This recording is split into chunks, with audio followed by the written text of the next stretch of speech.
Innal hamdalillahi nahmaduhu wa nasta'inuhu wa nastaghfiruh wa na'udzu billahi min shururi anfusina wa sayyiati a'malina. May yahdihillahu fahuwal muhtadi wa may yudlil falan tajida lahu waliyyan mursyida. Asyhadu an la ilaha illallah wa asyhadu anna Muhammadan abduhu wa rasuluh. Allahumma salli wa sallim wa barik ala sayyidina Muhammadin wa ala alihi wa sahbihi ajma'in. Ya ayuhan nas ittaqullah haqqa tuqatih wa la tamutunna illa wa antum muslimun. Kama qala ta'ala fil Qur'anil Karim, a'udzu billahi minasyaitonir rajim. Bismillahirrahmanirrahim. Ya ayyuhalladzina amanu ittaqullaha haqqa tuqatih wa la tamutunna illa wa antum muslimun. Ma'asyiral muslimin, jamaah salat Jumat yang dirahmati Allah Subhanahu wa taala. Alhamdulillah hingga siang hari ini kita masih diberi kesempatan sekaligus juga kekuatan oleh Allah Subhanahu wa taala sehingga kita masih mampu untuk menjalankan berbagai macam kewajiban yang telah dibebankan Allah kepada kita semua. Yang salah satu kewajiban itu adalah kewajiban untuk melaksanakan sholat Jumat secara berjamaah.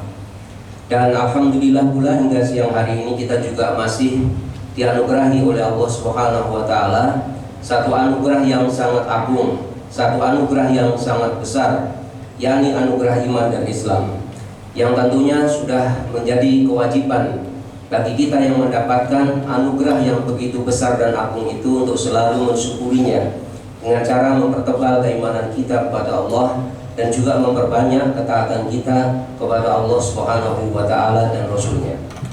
Para jamaah yang dirahmati Allah Subhanahu wa taala, di dalam Al-Qur'anul Karim, tepatnya di dalam surah At-Taubah atau surah Al-Bara'ah, surat yang ke-9 pada ayat yang ke-119, di sana ada perintah Allah Subhanahu wa taala kepada orang-orang yang beriman agar orang-orang beriman selalu bertakwa kepada Allah Subhanahu wa taala dan hendaknya selalu bersama dengan orang-orang yang benar. Allah Subhanahu wa taala berfirman, "Ya ayyuhalladzina amanu taqullaha wa kunu ma'as shadiqin." Wahai orang-orang yang beriman, bertakwalah kalian kepada Allah dan hendaklah kalian benar-benar bersama dengan orang-orang yang benar.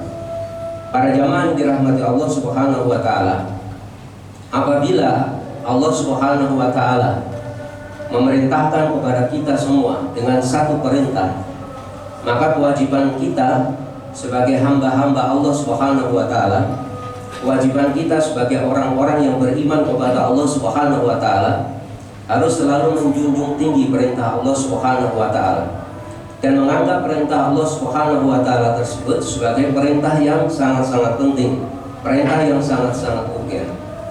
Di dalam ayat itu, para jamaah yang dirahmati Allah, Allah memerintahkan kepada kita semua orang-orang yang beriman, selain kita diperintah untuk bertakwa, hendaknya kita benar-benar harus bersama dengan orang-orang yang benar, orang-orang yang shadiq, orang-orang yang jujur. Mengapa demikian? Karena kalau kita bersama dengan orang-orang yang shadiq, orang-orang yang soleh, maka kita akan mendapatkan keberkahan. Mengapa kita mendapatkan keberkahan? Karena memang itu diperintah oleh Allah. Sebaliknya, apabila kita menjauhi atau kita justru membenci orang-orang yang benar, orang-orang yang soleh, dan kita tidak berhasrat untuk bersama dengan mereka, maka bukan keberkahan, bukan kebaikan yang akan kita dapatkan, tetapi kita akan mendapatkan berbagai macam kesulitan, berbagai macam keburukan-keburukan. Oleh karena itu, di antara perkara penting yang harus benar-benar kita perhatikan di kehidupan dunia ini adalah kita harus memperhatikan dengan siapa kita berkawan, dengan siapa kita bersama, dengan siapa kita membantu atau memberikan dukungan. Kita harus pastikan bahwa kita benar-benar bersama dengan orang-orang yang shadiq, orang-orang yang soleh.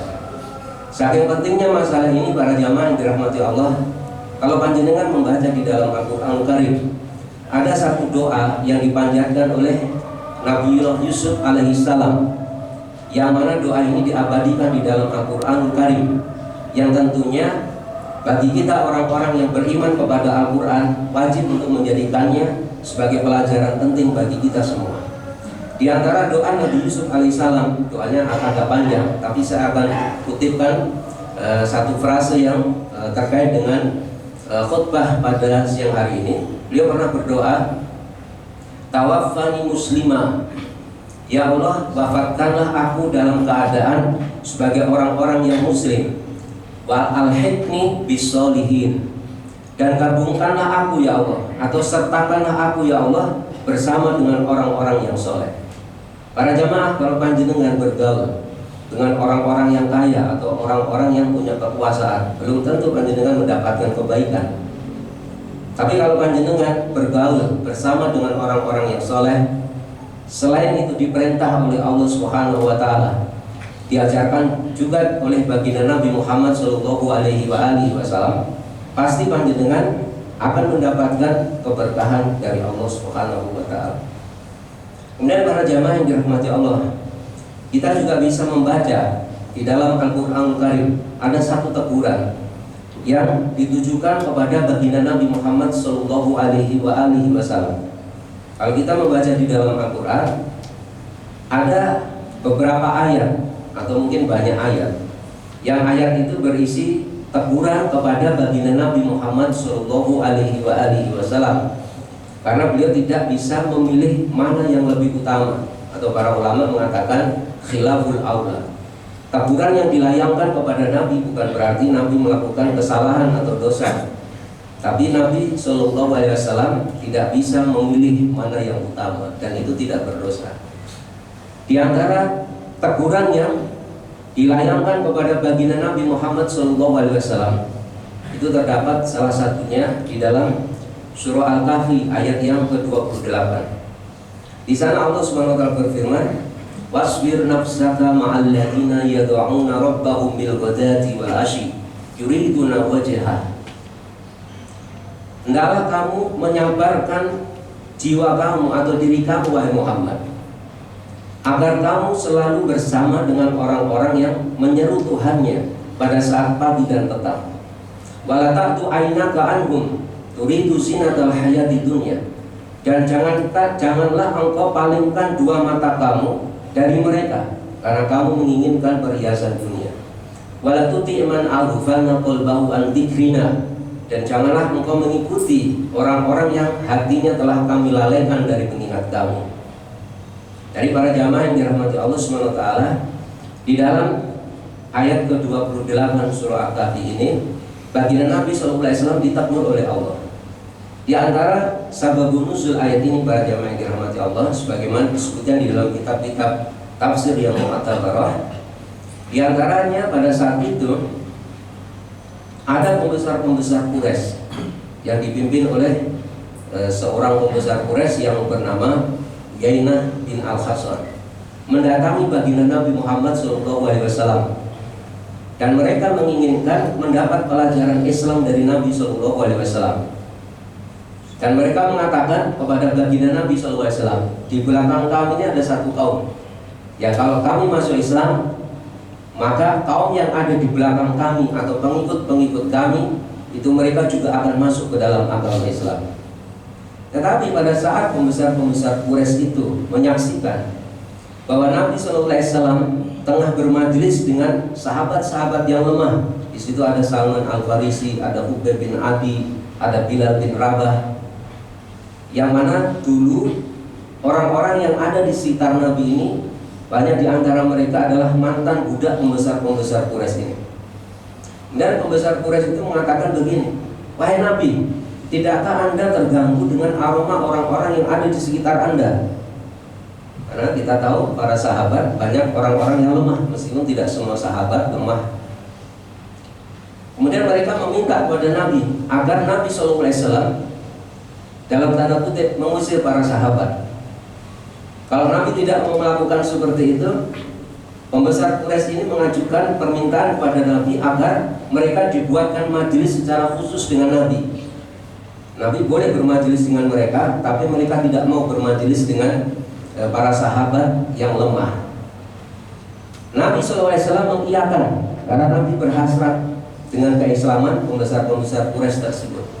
Maka Allah menegur Nabi SAW di dalam surah Al-Kahfi ayat 28. Wasbir nafsaka ma'al ladina yad'una rabbahum bil ghadati wal asyi yuriduna wajha.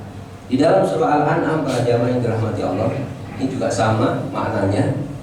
Surah Al-An'am ayat yang ke-52, Allah Subhanahu wa taala berfirman, wala taqrudil ladina yad'una rabbahum bil ghadati wal asyi yuriduna wajha. Janganlah kamu usir wahai Muhammad orang-orang yang menyeru Tuhannya pada saat pagi dan petang.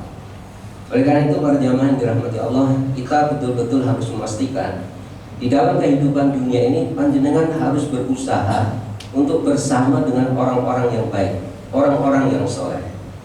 Lalu apa orang soleh itu? Para ulama juga telah menjelaskan pada kita, orang yang soleh itu adalah orang yang kalau dia beramal selalu memenuhi dua syarat di dalamnya. Orang itu tulus ikhlas karena Allah.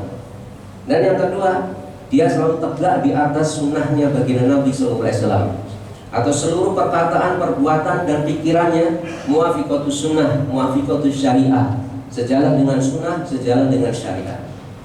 Orang yang soleh tidak akan mungkin berani menyimpang dari perintah-perintah Allah dan Rasulnya. Karena apa? Karena orang soleh selalu berusaha untuk patuh kepada Allah Subhanahu wa ta'ala. Orang-orang seperti ini, para jamaah yang dirahmati Allah, yang kita wajib bergaul dengan mereka. Jangan sampai kita bahkan ya memalingkan dua mata kita itu dari mereka. Kalau panjenengan sudah mau berpaling dari mereka, dipastikan panjenengan lebih menginginkan kehidupan dunia. Makanya Nabi SAW ditegur oleh Allah agar selalu bersama dengan orang-orang yang soleh. Kemudian apa keutamaan kita bersama dengan orang soleh? Mencintai orang soleh, membantu mereka, kemudian juga mendukung mereka. Di dalam hadis yang mungkin barangkali hadis ini populer para jamaah yang dirahmati Allah, baginda Nabi Shallallahu Alaihi Wasallam pernah bersabda, almar'u ma'aman ahabba. Seseorang itu akan dikumpulkan oleh Allah kelak dari akhir bersama dengan orang-orang yang ia cintai. Kalau panjenengan mencintai baginda Nabi, mencintai para ulama, mencintai orang-orang yang soleh, meskipun taraf ilmu dan personalitas panjenengan belum setaraf dengan mereka, maka kelak dari akhir dengan sebab kecintaan panjenengan kepada mereka, dengan sebab panjenengan punya hasrat untuk selalu bersama dengan mereka, panjenengan akan dikumpulkan oleh Allah bersama dengan mereka. Di dalam hadis riwayat Imam Ahmad, baginda Nabi juga pernah bersabda, man tasyabbaha biqaumin fa huwa minhum. Barang siapa orang yang meniru-niru satu kaum, mencontoh-contoh satu kaum, maka dia akan dimasukkan menjadi bagian dari kaum itu. Para jamaah yang dirahmati Allah, para ulama menjelaskan, salah satunya di dalam kitab Tuhfatul Ahwadi, itu dijelaskan begini oleh para ulama. Kalau panjenengan meniru orang-orang yang soleh, orang-orang yang baik, mulai dari penampilan fisik mereka, pakaian mereka, tutur kata mereka, atau perilaku mereka, meskipun panjenengan tidak sesoleh orang yang jenengan tiru, maka Allah akan mengumpulkan panjenengan menjadi bagian dari mereka. Tapi kalau panjenengan meniru, mencontoh, mencintai orang yang jelas-jelas soleh, jelas-jelas itu jahat, jelas-jelas tidak suka dengan Islam, memusuhi Islam, ya, suka melakukan perbuatan-perbuatan maksiat. Kalau panjenengan menyukai mereka, mencintai mereka, dan berhasrat selalu bersama dengan mereka, maka panjenengan khawatirnya nanti dari akhir dikumpulkan oleh Allah bersama dengan mereka. Oleh karena itu, para jamaah yang dirahmati Allah SWT, di kehidupan dunia ini betul-betul panjenengan harus perhatikan dengan siapa panjenengan berdiri, dengan siapa panjenengan bersama. Kita harus pastikan selalu bersama dengan orang-orang yang soleh. Meskipun untuk bersama dengan orang yang soleh itu memang butuh kesabaran. Ada satu makalah para jamaah yang saya hafal. Makalah ini disampaikan oleh seorang ulama tasawuf, yaitu Nun Al-Misri. Jadi perkataan ini disebut di dalam kitab yang ditulis oleh Imam Baihaqi, Syu'abul Iman. Jadi Nun Al-Misri beliau pernah mengatakan begini para jamaah, an-nasu kulluhum mauta ilal ulama Manusia itu sesungguhnya semuanya mati, nggak ada gunanya. Maksudnya nggak ada gunanya dengan hidup di dunia ini. Seperti orang mati, kecuali ulama, kecuali orang-orang yang berilmu. Tentu yang dimaksud ulama di sini, seperti penjelasan sahabat Ibnu Abbas, adalah orang yang banyak takut pada Allah. Kecuali ulama, wal ulama'u belum niyamun ilal amilun. Para ulama itu semuanya, kata beliau, hakikatnya tidur. Ya, kalau orang tidur sedikit manfaatnya, ya, sedikit manfaatnya kalau tidur. Ya. Kecuali ulama yang mengamalkan ilmunya.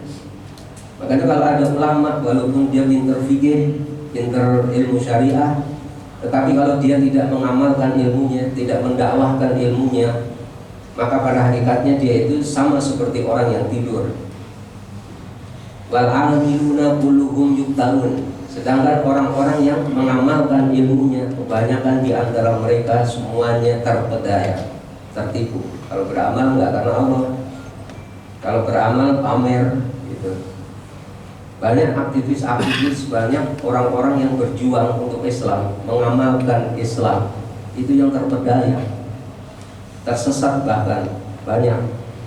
Ya dulunya ngomong keras, ngomong lurus, akhirnya bengkok-bengkok juga karena salah milih kawan. Ya. Makanya beliau katakan semua orang yang beramal itu hakikatnya terpedaya, illal mukhlisin, kecuali orang-orang yang ikhlas. Tapi wal mukhlisuna ala khadrin adimin. Tapi orang yang ikhlas itu selalu berada dalam bahaya yang sangat besar. Karena orang ikhlas ngomong apa adanya, salah dikatakan salah. Itulah orang yang sidik, orang yang benar. Ya kita harus bersama dengan mereka. Jadi para jamaah yang dirahmati Allah SWT, mari kita